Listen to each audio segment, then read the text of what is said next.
Monday, Trump's lawyers will call their first witness. It's expected to be this man, Trump's son and co-defendant Don Jr. So he'll be back on the stand after he testified in the state's case, of course, last week. Trump's team has more than 100 potential witnesses, we're told, and expects the defense to go until mid-December.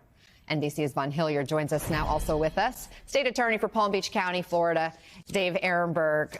Okay, so Vaughn, how might Don Jr.'s testimony be different this time around? Well, this time around, it's going to be the defense, his own defense lawyer, asking him the questions here. Because the state prosecution rested their case on Wednesday, this is now the defense's opportunity to go back to some of these witnesses, including Don Jr., and in this case, make the case through Don Jr.'s own testimony that he was not wholly aware of the exact finances of the Trump organization. Of course, what we heard from last week was the state prosecution pressing the point that he had signed multiple financial statements, maintaining that the accuracy of what was implied in the financial records. But what we heard from the defense so far is that Don Jr. from Don Jr. himself was that he was relying on the word of the accountants to do the actual work at hand, and that simply in his role he was not looking at quite the minutia. And so now the defense is going to emphasize that when he goes back to the stand to make the claim that, hey, in his top level, especially in 2017, when he became the trustee of the Trump organization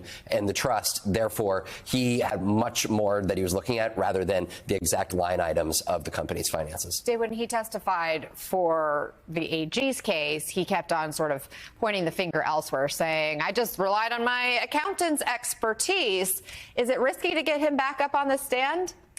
Perhaps. He's going to be subject to cross-examination by the state, but he gets to talk however he wants on direct examination by a friendly lawyer who's going to allow him to do a narrative. Now, I think the interesting thing is he had a selective case of amnesia when he was called from the state. He didn't know anything, couldn't remember anything. Now that he's going to be called by the defense, I suspect he'll remember a lot more details that will help his own case.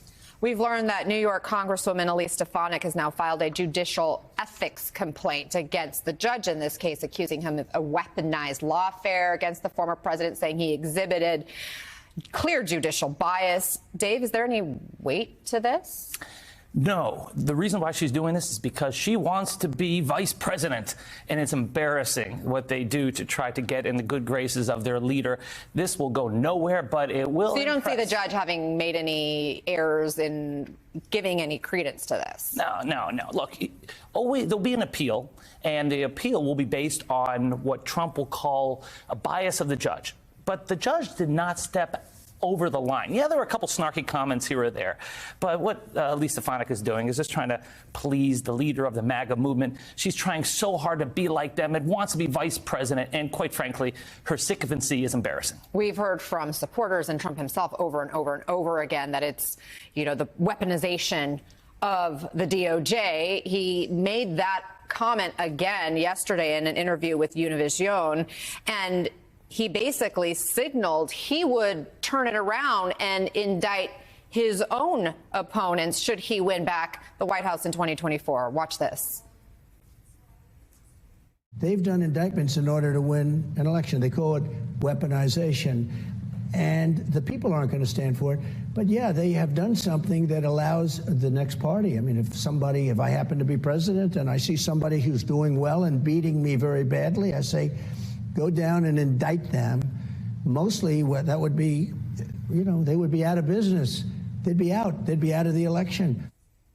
We should note there's no evidence backing up Trump's claim that Biden has weaponized the DOJ. But Vaughn, we have seen the reporting that Trump is planning to punish his opponents, his critics. Did he just confirm that?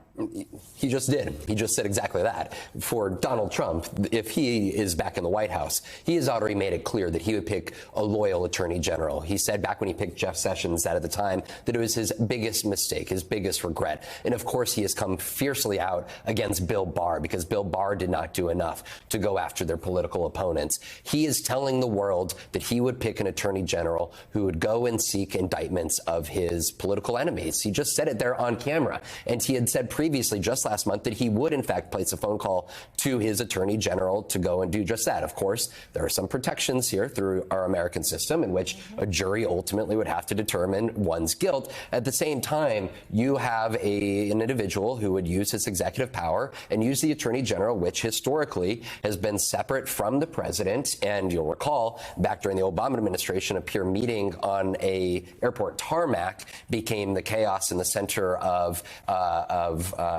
quite the assertions that there was some teaming up to go and target other political enemies. This time, you have literally the front runner for the Republican nomination saying he would do just that. Real quick, want to pivot to a new development in a different case, the classified documents case. We were all waiting to hear any kind of update on timeline for this trial, because at one point, Dave, Judge Cannon had signaled she may be open to delaying this trial, which is what Trump team had asked. She's saying today she's not going to delay the start of it.